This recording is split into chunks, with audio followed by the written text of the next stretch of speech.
Another large city considers a short-term pause on data centers, yet you'll still see them being built there. It's not so much about banning them. I think that might be a bit extreme. President Trump has a new order on vaccines, and Colorado doesn't plan to follow it. After we learned that a wolf in Colorado died as a result of mistaken identity, a refresher for us all. What does a wolf look like? And the airport celebrates the return of art moved out during construction, but not the single creepiest piece of art at the airport. Come along on that voyage of discovery on Next.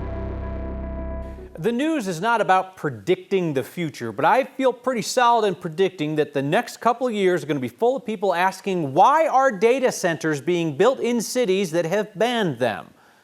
Aurora could be the next to implement a data center moratorium, but our Mark Salinger explains why that won't stop Colorado's largest data center and several others. A new neighbor is moving into Aurora. Cranes and trucks sit in front of massive generators that'll soon power one of the largest data centers in the country, and it could be one of the last ones in the city for a while. I'm introducing a moratorium on data centers. Tonight, Aurora City Council member Amy Wiles will bring forward a resolution to stop any new data centers from being built in her city for 6 months. It's aimed at stopping new facilities from being built until the city can create new rules governing them. It's not so much about banning them. I think that might be a bit extreme. It's just more about finding the right layers of protection, putting them in the right place within the city, and then making sure there are rules associated with it. The QTS facility in East Aurora near I-25 and E-470 will be the state's only hyperscale data center, meaning it has at least 5,000 computers and more than 10,000 square feet. The moratorium would not stop construction here or on any of the other 4 facilities currently under construction or under development in Aurora. The city already has 9 that are operational. It would only impact future centers. The main issue is just location and making sure there's a buffer between neighborhoods and data centers. Denver passed a year-long moratorium earlier this year, but not before this CoreSite data center in the middle of the Elyria-Swansea neighborhood popped up. Putting a moratorium in place buys us some time, but it doesn't set the standard, and we do need strong standards in place. Alana Miller leads climate policy for Colorado at the Natural Resources Defense Council, an international environmental organization. They pushed for statewide regulations on data centers at the state legislature last session, but the effort failed. No single local government can control all of those things. We need clean power, we need less pollution, we need fair bills, but no single city can actually deliver on those things. She says they'll keep pushing for statewide action as cities like Aurora consider putting a pause on any of these new neighbors moving in. The more we dig in, the more we discover that we really need some specialized rules that just address the needs and challenges that data centers have. Aurora Water told me today that they expect the data center there in that complex to use about 1 million gallons of water a year when they're all built out. It's on a closed-loop cooling system, meaning that the largest use of water is actually filling it initially. Aurora Water says right now data centers use about 1/3 of 1% of the total water in the city, but of course the hyperscale center hasn't opened yet, Kyle. Some important context there. Okay, context on the size, like big is relative, like how big is it? So at least 10,000 square feet, more than 5,000 computers in there for it to be considered a hyperscale, the biggest data centers there. I was at both the Denver one in Elyria-Swansea and then also the Aurora one today, and it's just mind-blowing the size of the one in Aurora. So much bigger than the one going in Elyria-Swansea, which is already pretty big. All right, Mark Salinger, thank you. Colorado's been preparing for the move made by anti-vaxxers in the Trump administration today. New executive order calls for childhood vaccines to be spaced out into separate doses. This executive order advocates for separating the MMR vaccine, measles, mumps, rubella, into 3 different shots across different appointments. The president and his top health advisors have tied the U.S. vaccine schedule to higher autism rates, which is not backed by science or supported by medical experts like the American Academy of Pediatrics. Public health experts actually warn that spacing out the shots can make it more likely that children will contract a vaccine-preventable disease before they get all of the shots. Despite the federal guidance, states ultimately set their own vax requirements, and Democrats in Colorado's legislature passed new guidance for the state health department's school vaccine policies last year. State health regulators must now consider the expertise of medical groups like the Academy of Pediatricians and the American College of Physicians, and not just rely on the feds. I-70 is back open near the Eisenhower Tunnel after it was closed for most of the afternoon. State trooper was hit up there just before noon. State Patrol says this trooper was parked on the shoulder and tried to turn across traffic with lights on to respond to another crash and was hit by a Subaru. Both cars then went across the median and hit two more vehicles. The trooper was airlifted to the hospital, is expected to survive. An elderly couple in the Subaru also went to the hospital. Grass fires spread faster than other types of fire. They can go 10 feet in a second. While we're still waiting to learn exactly what happened in Greeley, where a woman was killed in a grass fire and a man was severely burned, 9 News reporter Angeline McCall shows us just how quickly these fires can move and why firefighters say they are so difficult to escape. In Greeley, fire investigators are still piecing together what happened Saturday afternoon, how a 45-year-old woman died in a grass fire while another man was severely injured. And with the brush being so long and tall, it just carried, and that wind downstroke fanned the blade. Witnesses say they saw power lines go down, then flames shot up shortly thereafter near an overpass. Strasburg Assistant Fire Chief Patrick Conroy says that speed isn't unusual for a grass fire, which can spread as quickly as 10 feet per second. And we've had grass fires out here that have moved almost faster than we can drive a vehicle to catch up with them. In windy conditions, rapid spread can be instantaneous, making it hard to fight or escape, even for seasoned veterans. Now put that to a civilian who may be inadvertently trapped in one of those with the super fire or super rapid spread of the fire and potentially extreme smoke conditions. It just creates an extreme risk to anybody involved. Statistics from the National Fire Protection Association show grass or brush fires make up about 70% of all fires in the U.S. And of all of the brush, grass, and tree fire incidents between 1977 and 2024, we saw an average of 7 firefighter deaths per year. Firefighter, when we get on some of these, it gets so smoky at the ground level that we can't even see in front of the windshield of our vehicles. With high drought conditions here in Colorado and after the fatal grass fire this weekend, Chief Conroy says the message is to never underestimate grass fires and to take every precaution if you see one. I think the most important thing is don't wait to make a phone call. Don't assume you can fight it on your own. Volunteer firefighters make up the most injuries and fatalities, but Chief Conroy said don't take that fact on its face too much, as there are many more volunteer firefighters versus career firefighters here in the U.S. Kyle? So, Angelina, firefighters don't underestimate these fires, but citizens often do. Right. Actually, something that Chief Conroy talked about was that sometimes people delay calling 911. They try to actually put out these fires themselves, in turn actually making it worse once things actually continue to escalate. And so they say, really, you might think it's just grass, but actually take it really seriously, because you never know, especially with strong winds and weather, how it could really develop. Angeline, thank you. Let's flip to meteorologist Chris Bianchi now. And Chris, those strong winds in Greeley seemed to come out of nowhere on Saturday. What were we looking at? Yeah, so this was a classic dry microburst, a term you may have heard a few times. They are erratic, they produce erratic winds, and they're difficult to forecast in advance. Here's the reason why.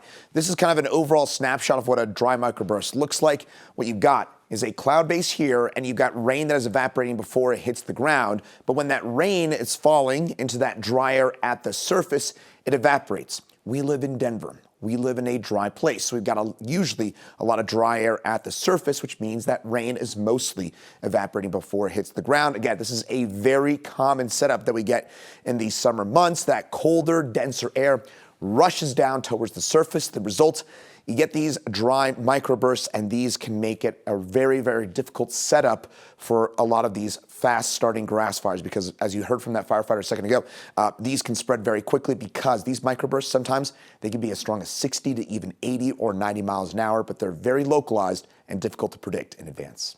Good to know. Meteorologist Chris Bianchi, thank you. Happy to report that firefighters have made real progress over the weekend against the 310 fire near Parachute on the western slope. That started as a structure fire last Thursday, then it started to run fast when it got into public lands. 600-acre fire was burning uncontrolled going into the weekend. As of this morning, fire crews have managed to contain nearly half the perimeter. The governor declared a disaster emergency last week to free up state resources. This has been a very active, very expensive wildfire summer in Colorado. Last month, the state's emergency management office estimated it would take more than $250 million to respond to the fires already burning across the state. But your latest Word of Thanks microgiving project is going to help protect lives and property in our state from wildfire. You raised more than $55,000 for the nonprofit The Ember Alliance. They help communities draw up wildfire plans and train local firefighters on how to do prescribed burns and forest thinning to reduce the risk. One $5 donation after another, you have raised more than $19 million since 2020. We'll just keep going if you'll keep going. To nominate a nonprofit for our microgiving campaigns, go to the website wordofthanks.org, wordofthanks.org.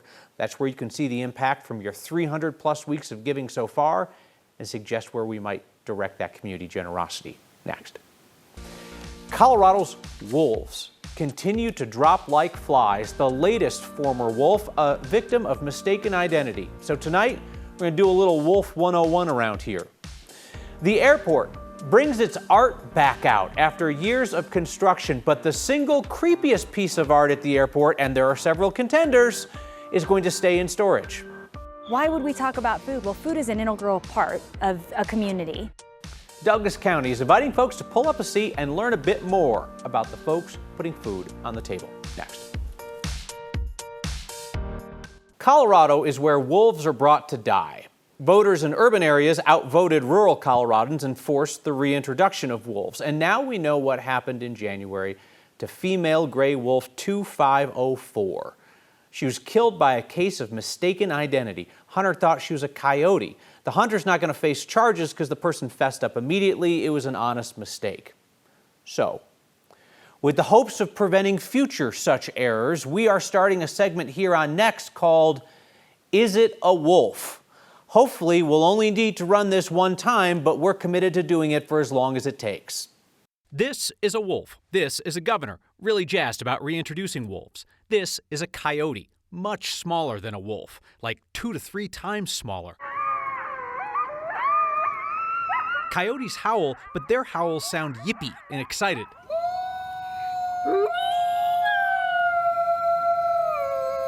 Wolves' howls sound low-pitched and somber, perhaps because they've been kidnapped and dragged to Colorado. This is a wolf. This is a husky. This is a wolf. This is a miniature schnauzer. This is a wolf. Thomas Wolf. He ran for Denver mayor. 4-legged wolves don't tend to come into cities. If you see a wolf in the city, it's not a wolf. It's a coyote. This is a wolverine. They're being reintroduced in Colorado next. May they fare better than the wolves. Did you follow that, Chris? That was really good. You feel smarter now? You feel good?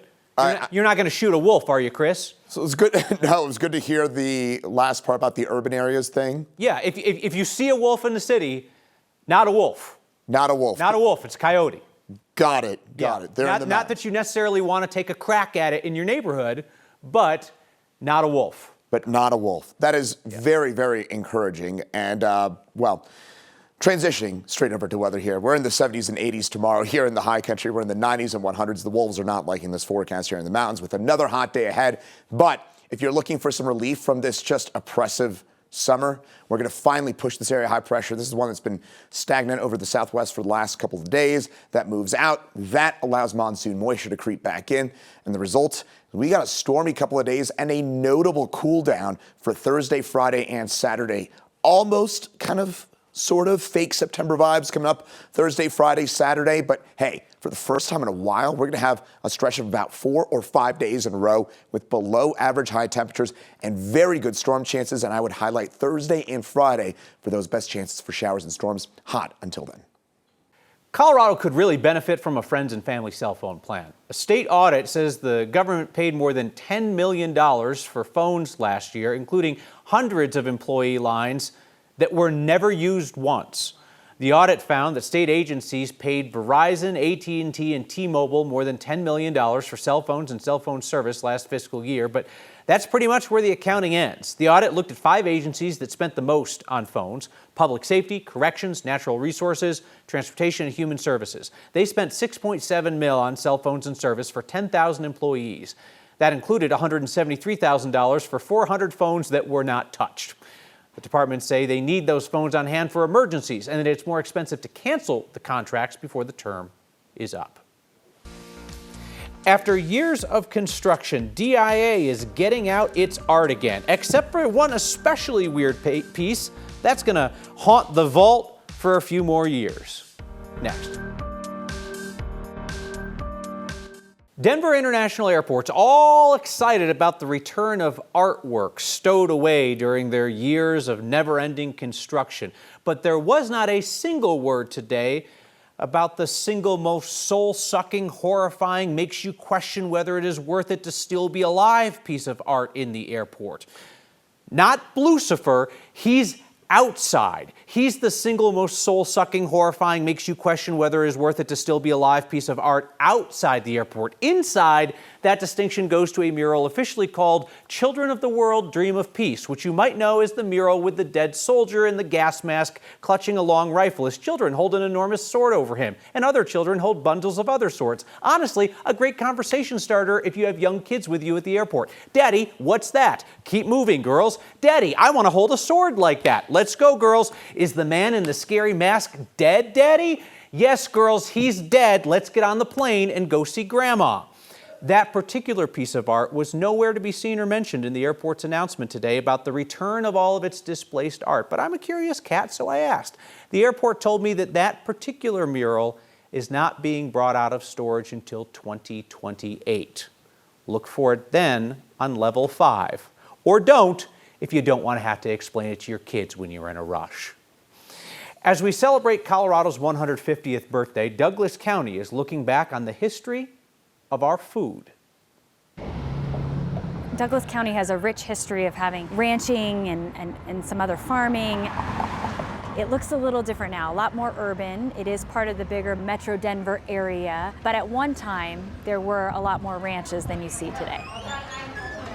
Welcome to Douglas County Libraries. We're at our Castle Rock location. We create interactive exhibits that we do at several of our locations at the same time that take artifacts from the county as well as local archives. So today, one of the exhibits that we are featuring is all about the history of food in Douglas County. Why would we talk about food? Well, food is an integral part of a community, a meal shared between people, connectivity between sharing food. There's so many stories about growing food, the work that goes into it. I think that's so important.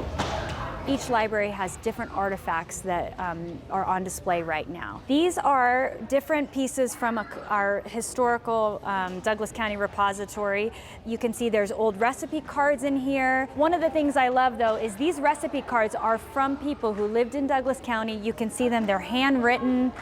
They remind me of something that my grandma actually used to do and saved for us as a family, and I hope that they bring memories like that to others. As we develop and we continue to grow, you can kind of have this like honoring piece to our history. It brings people together. It's a foundation of who we are. Also not a wolf, Marilyn. Are you sure? Pretty sure. I'm a wolf in Maryland clothing. There you go. We're back with feedback next. Feedback from Sharon, who writes, your bit on wolves versus coyotes was cruel and disrespectful to wildlife. Please be more respectful of Colorado's wildlife. You're just not that funny. Well, Sharon, my wife agrees with you on that last point and reminds me often, but I'm not quite entirely sure why it was cruel to help educate people about what is and is not a wolf. That feels like a useful thing for us to do here on the TV news. In fact, we got a note tonight from Megan who said Callie the Border Collie enjoys watching Next each night. So I just point out, not a wolf.